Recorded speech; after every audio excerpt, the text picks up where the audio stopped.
In today's polarized political landscape, Roy Cohn's influence is unmistakable. Cohn's ruthless, combative, and win-at-all-costs approach has shaped the strategies of the most powerful political figure of our time. Cohn famously said, "I bring out the worst in my enemies, and that's how I get them to defeat themselves." Known for stretching the law and ethics to gain power, Cohn was a key player in the darkest chapters of American political history. How did an alleged mama's boy and closeted homosexual rise to become a major influence among conservative leaders in the 20th century? Born in 1927 in New York City, Roy Cohn was an only child in a Jewish family, surrounded by political and legal influence from an early age. His father, Albert C. Cohn, a notable judge and Republican figure, introduced him early to the mechanics of power and politics. Graduating from high school at 16 and college at 20, Cohn quickly advanced to Columbia Law School. His early admission to the New York bar in 1948 at the age of 21 marked the start of his controversial career, propelled by his academic prowess and his father's influential connections. How can his manipulative, aggressive, and demagogic tactics persist in influencing today's political environment? Let's explore how Roy Cohn operated in the shadow of power.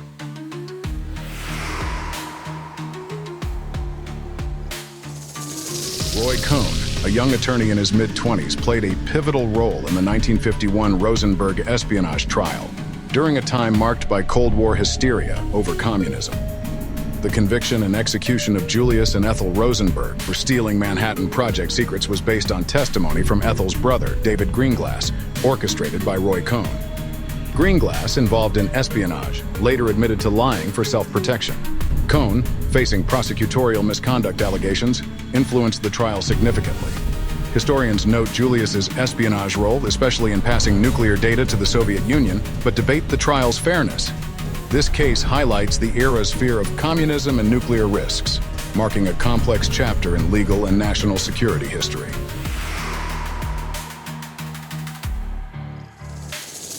Cohn's ascent coincided with the Red Scare, marked by the hunt for communists, notably through the Hollywood blacklist. This campaign, although starting before Cohn's rise, played into the era's pervasive fear, a landscape he masterfully exploited and intensified.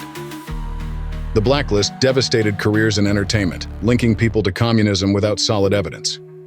After impressing FBI Director J. Edgar Hoover during the Rosenberg trial, Cohn became chief counsel for Senator McCarthy.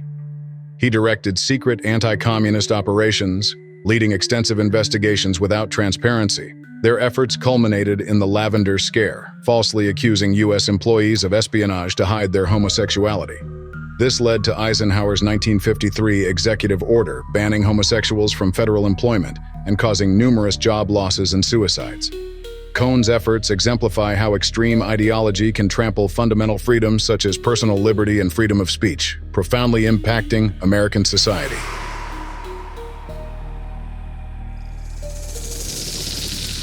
In 1954, after leaving McCarthy's staff, Roy Cohn began a 30-year career as an attorney in New York City.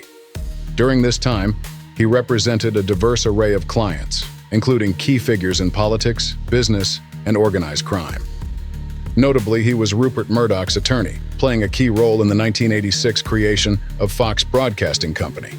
He navigated the complexities of media deregulation and pushed for policies favorable to media consolidation under President Ronald Reagan's administration. Cohn represented prominent figures such as George Steinbrenner, owner of the New York Yankees, and shipping magnate Aristotle Onassis. He also counseled Studio 54's owners, Steve Rubel and Ian Schrager, on issues of tax evasion and profit skimming. Separately, Cohn represented mafia notables, such as Tony Salerno, Carmine Galante, John Gotti, and Mario Gigante, who were central to New York City's organized crime in the 1970s and 1980s. His aggressive legal tactics and extensive political connections helped these clients in numerous high-profile trials, highlighting systemic corruption and the intricate links between organized crime and legal defense. Despite multiple allegations of professional misconduct, including perjury and witness tampering, Cohn was acquitted of all charges, preserving his reputation as a powerful and aggressive lawyer.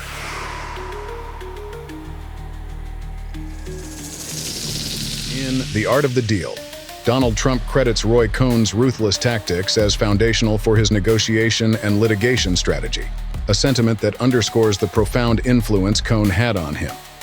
Roy Cohn's mentorship began in 1973 during a federal discrimination lawsuit, defending Trump and guiding him through challenges against government enforcement and housing laws. Cohn's philosophy, "Don't tell me what the law is, tell me who the judge is," deeply shaped Trump's confrontational approach to legal and public relations issues. Under Cohn, Trump learned to aggressively oppose adversaries, a method that became a hallmark of his business dealings and political strategies. Cohn's network introductions were vital, notably impacting projects like Trump Tower. Even after Cohn's death in 1986, his influence remained, as Trump often lamented the absence of a confidant like Cohn, famously asking, "Where's my Roy Cohn?" This enduring effect underscores Cohn's significant role in shaping Trump's strategies and his combative political style, marking him as one of the most influential figures in American history. Roy Cohn's final years were marked by a complex interplay of personal battles and public controversies.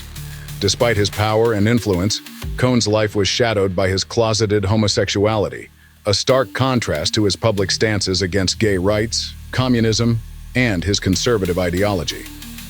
As AIDS took its toll, he vehemently denied suffering from the disease, maintaining instead that he had liver cancer.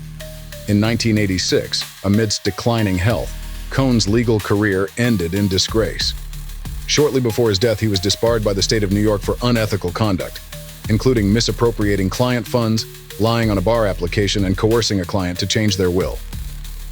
His death later that year from AIDS-related complications ended a career fraught with contradiction and controversy. Roy Cohn's legacy endures as a dark, complex figure in American history, symbolizing unrelenting ambition and power pursued at any cost.